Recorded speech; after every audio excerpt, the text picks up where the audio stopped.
Thank you for tuning in to Trempealeau County Outdoors. I am Drew Douglas. I am the host today, and I have not one, not two, but three guests joining me today, which seems like a lot, but we're going to work it in here. We have Warden Andrew Johnson. He is with us, and don't confuse him with our former president. We also have Trempealeau County DNR Warden Meghan Jensen, which is a recurring guest on our show. Actually, the show was her idea, so thank you, Meghan. And from Gunderson Tri-County Nursing Home and Hospital here in Whitehall, Bri Rotering is also joining us today. So thank you all so much for being here today. Thank you. Thank you. All right. I see by the nice looking vehicle you brought with you today with the DNR sticker on it, we're going to talk about ATVs, right? Yeah. Mm-hmm. Excellent. Well, I guess my first question would be, are there specific regulations for UTV operation, and where can people find them?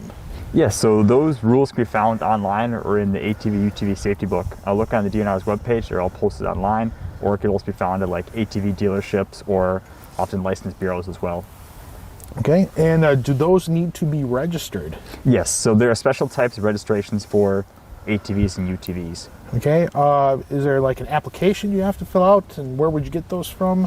Those can be done at dealerships or when you purchase your machine. The different types of registrations. There is the public use registration that can be used to operate your UTV on road routes, public trails, on waterways, or on private property. There's the ag use registration that's used exclusively for farm use, doing farm maintenance, animal husbandry, and things like that. That cannot be operated on public road routes. And then there's also the private use registration, which is used exclusively on private property.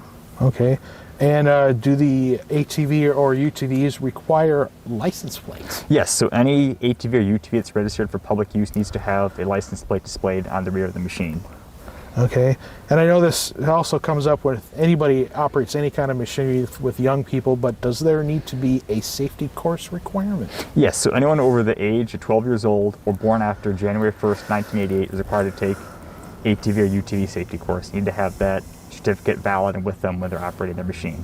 Okay, and I see on your ATV there's a real fancy helmet. I'm assuming is that true that helmets are required as well? Yes. So to operate ATV, UTV, anyone over the age 18 needs to have a DOT approved helmet with them and needs to wear it while they're operating their machine. That includes operators and passengers. Okay, is that a specific type of helmet that they have to get? Yes, it must be DOT approved. They can tell they're DOT approved by the DOT sticker on it. Okay, no sticker, no good. Pretty much. Okay. And of course, a lot of people who ride on vehicles like this sometimes like to take younger people along. Mm-hmm. What if they can't find helmets that fit children? So you must have a helmet that fits your child under age 18. The short answer is if you can't get a helmet for your child that fits and it's DOT approved, they can't ride. Okay, fair enough. When can an ATV or UTV work on a roadway? So it's for agricultural use. If you have that ag permit, if you're driving back and forth for farm purposes. If you have a public registration, you can ride on road routes or to cross from trails. Okay. Is there any particular rules that apply when you're legally on a roadway? Any special things that you have to abide by? Yes, so your ATV must operate on the extreme right-hand side of the roadway. You must follow posted speed limits, whether it be a special ATV or UTV speed limit or the posted road speed limit. You must operate with your headlights on as well. Yeah. Another thing some people probably don't think about is seat belts, because they probably, when they think ATV, they don't necessarily think seat belts. Do they have to be worn while you're operating them? Yes, so your UTV, they are equipped with seatbelts. You must wear your seatbelts while operating with them. Okay. Some people, it seems you hear once in a while about somebody has an accident with a UTV or an ATV, and maybe they were feeling a little too good, maybe had a little something to drink at the party. Do the OWI laws, do they apply to ATVs also? Yep, so the same OWI laws still apply as any motor vehicle. You can't operate any drugs in your system. Alcohol, obviously, we know, impairs you. It's just as dangerous as driving a vehicle while intoxicated. You still have the 0.08 blood alcohol content they cannot operate over. Okay. And is there, what do you do if, say, you are involved in an accident, whether you're the party who causes it or not? What do you need to do? So the main thing is make sure everyone's okay, everyone's safe. Render aid to the best of your abilities. And then if you are the operator who causes injury, to a person or a fatality, you must notify law enforcement as soon as possible. After that, the operator must also notify the DNR within 10 days and fill out accident report form. Those can be found online or at your local sheriff's office. Okay. And if someone is actually thinking about taking their ATV out on the trail and they don't want to break any laws or violate anything, what would your advice be? Just make sure the registration you have is current and up to date. Make sure that your machine's in good working order. That's just a quick, simple once-over. Make sure your headlights are working, taillights are working. Make sure your helmets fit properly and that you're actually wearing them while you're operating your machine. Okay. All right. Anything else that you'd like to add? No, not at all. Just be smart, be safe when operating your machines. It's a lot of fun, but it's a lot of responsibility as well. This is Trempealeau County Outdoors here on WTCO. We're back here with Bri Rotering from Gunderson Tri-County Hospital and Warden Meghan Jensen. So can the two of you talk about how the collaboration works between the DNR and Gunderson about ATV safety? Sure. So Bri and I are actually currently working with a group, the Safe Kids Coalition, that encompasses Trempealeau County along with some other counties in the area. And we're part of an ATV, UTV work group looking at how we can make these machines safer for youth and for adults to operate. So since Bri and I are both in Trempealeau County, we got connected, and how can we as DNR wardens and then Bri with the hospital really make sure that people are aware of the safety laws with these machines, and then also understanding what negative impacts could occur from not safely operating them. So it's a really good network of folks, and we're really aiming just to make sure that people, whether they're operators or passengers on these machines, know the rules and are out there and operating them safely. Okay. And Bri, I guess I would direct this question to you. How do ATV and UTV accidents affect the rural community? Yeah, so actually at the hospital, we've seen quite a substantial increase in the amount of ATV and UTV related accidents and traumas. I think that's due to the increased popularity of the machine. So over the last 2 years, we've seen about a 250% increase in the amount of traumas related to ATV and UTV use. So it's quite a substantial jump in 2 years. Also, looking at the data at the hospital, about 50% of those accidents are actually kids under the age of 18. And even a more alarming statistic than that is about 40% of them is kids under the age of 12 that are in pretty significant accidents regarding ATV, UTV. So it's a big push. A big part of medicine is preventative medicine. So joining this group was a great opportunity to be able to bring awareness for safety and, hopefully help prevent some of these easily preventable injuries to kids. Okay. And what can be done for long-term effects after someone has a ATV accident? Yeah, so there can be a lot of long-term ramifications after ATV and UTV related accidents. So, breaking it down by injury-wise, we see a lot of fractures, lacerations. Fractures could include arms, legs, head injuries and neck injuries. There can be a lot of long-term effects for that. So, people will have lifelong pain sometimes after accidents or injuries. People can develop traumatic brain injuries after unhelmeted accidents. And we do see a lot of accidents where people are either unhelmeted or wearing improperly sized helmets, which makes a huge difference. So, wearing those helmets and things like that can reduce your risk for injury by about 64%. And we're all about making people healthy and keeping them out of the ER. So, just making sure that those long-term, you don't, develop any long-term effects from any injuries from preventable crashes. Okay. Yeah. Anything else you'd like to add today? Yeah, so, the U.S. Consumer and Product Safety Data Group is a great place where you can look up information regarding ATV and UTV. They have recall information on there, safety information on there. They talk about helmet safety and things like that. It's pretty alarming. As the state of Wisconsin, we are second in the entire United States for ATV and UTV related fatalities. So, safety and getting awareness out, and, in our group with the Safe Kids Coalition, but even with adults, ultimately adults buy the machines and have them around. So just making sure that everybody's staying safe and promoting good safety. All right.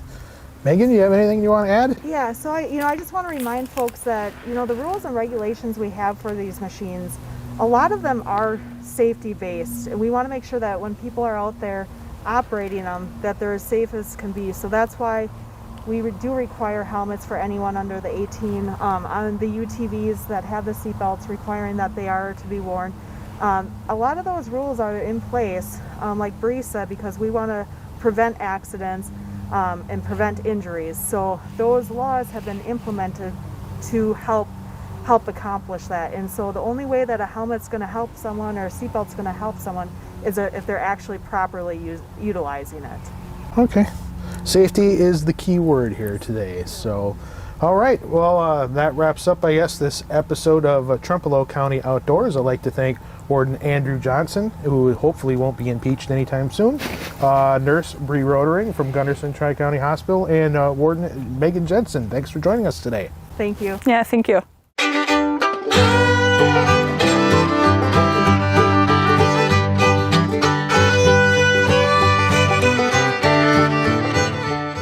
All right, Andrew, I understand that you're kind of new to being a warden. You're working with Meghan. This is your first time working with the warden's department and everything. Yeah. What made you want to become a warden?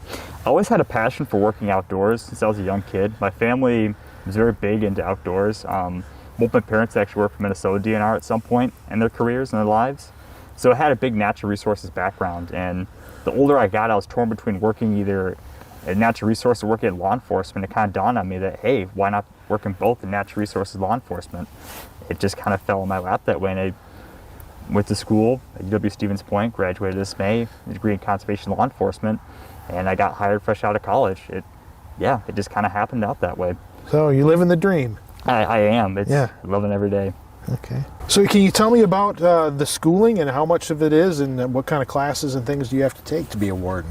Sure. So to be hired as a Wisconsin Conservation Warden, you don't need to have any prior law enforcement experience necessary. You need to either have 60 college credits or after hire, get those 60 college credits within 5 years. You'll be sent through a Wisconsin DNR Warden Academy. That'll be held at Fort McCoy. And they'll teach you all you need to become a Wisconsin Conservation Warden. Again, no prior law enforcement experience necessary. You just need to have those 60 college credits, or you can get those after you're hired. So throughout my training as a law enforcement officer, we always go through specialized training in the Warden Academy. We have a week of first school. We learn about trapping regulations for ID. We have a week of duck school, learn waterfowl ID. I'll be coming up on boat school, ATV school very soon, learn how to operate ATVs and boats safely as a law enforcement officer. There's a lot of different specialized trainings that go into working as a conservation warden in Wisconsin. Okay. You said you were from Minnesota. Did I hear that right? Yes, I am. Where actually. in Minnesota? From Chisago City, Minnesota. It's a little town about an hour north of the Twin Cities area, about a half hour due west of St. Croix Falls, Wisconsin. Okay. So when you're done here, are you going to go back there? Are you going to stay in the area, or what do you think you're going to do? I'm kind of open to see where the wind takes me at this point. I'm hired here in Wisconsin. I fully intend on staying in Wisconsin. I just happened to work out that Wisconsin hired me first for a warden. Okay. And I love it.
Outside, we hear the drum of nature calling our hearts.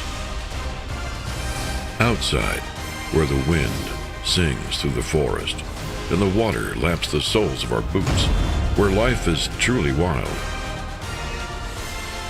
where honor and integrity are more than mere words, where my work is my reward. This is my office.